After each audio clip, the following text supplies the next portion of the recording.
Welcome back, soon-to-be drivers of planet Earth. Okay, that sounded kind of weird, but you know what? I said it, so let's just roll with it. Anyway, please join me, Instructor Liz, as we go over everything you need to bring to the DMV on your permit test day. Here we go.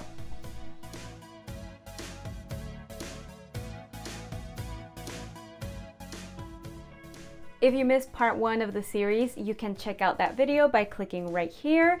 Go back and watch the steps that teens need to take before going to the DMV for a permit test.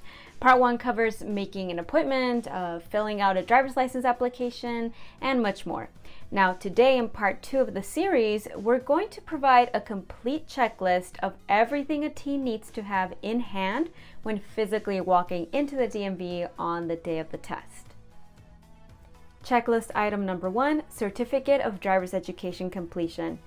First of all, if you're between the ages of 15 and a half and 17 and a half, you will need proof that you completed a DMV approved driver's education course. So if you took Driver's Ed Online with Driver's Ed Direct, this would be the pink certificate or the DMV form DL400C that we mail to you after you completed our Driver's Ed course. Now please know that when you get your pink certificate in the mail, double check that all the certificate information like your name and date of birth is correct.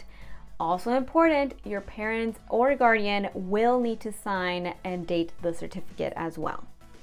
So while most of you will have a pink certificate, here are a few exceptions you should note. First of all, if you used another driving school for driver's ed, your certificate may be either pink or blue in color, but both colors are totally fine and valid for driver's ed completion certificates.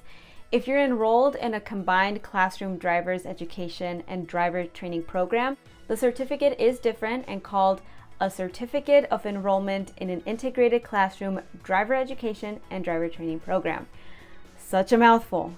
And finally, if you're older than 17 and a half years old, you're actually not required to show proof that you completed driver's ed, so no certificate is needed.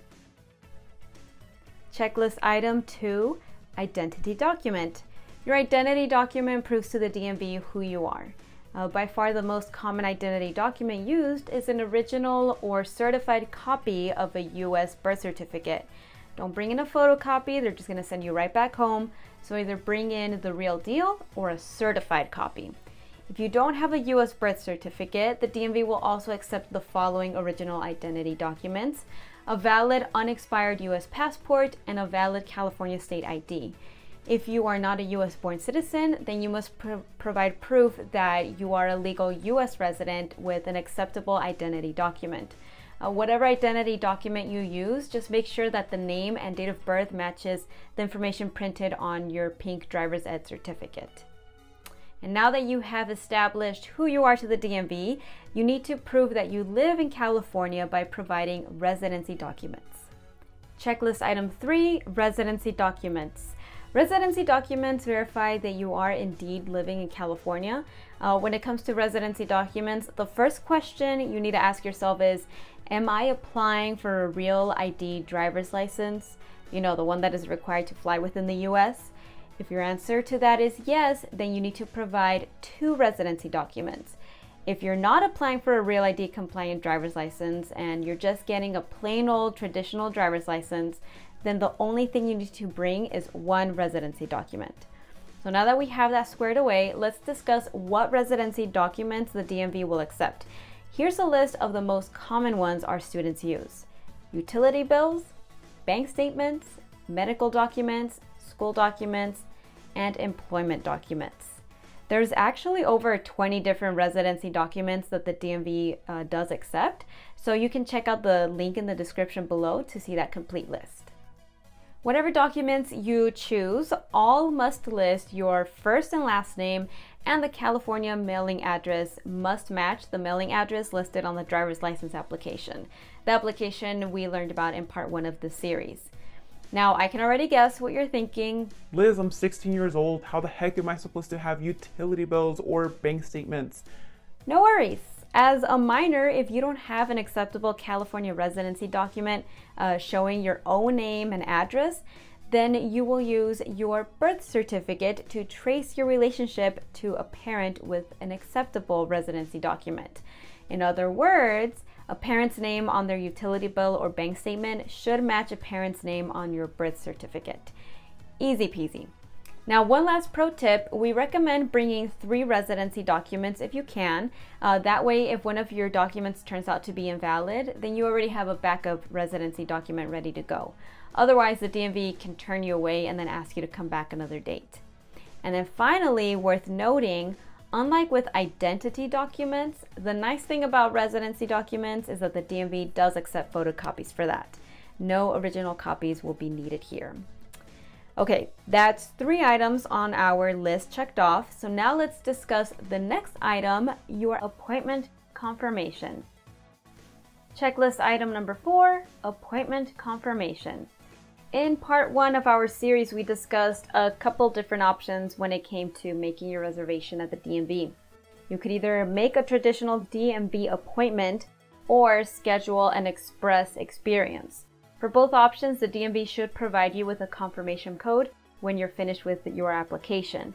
For the Real ID option, you will get both a confirmation code and barcoded document that you can print.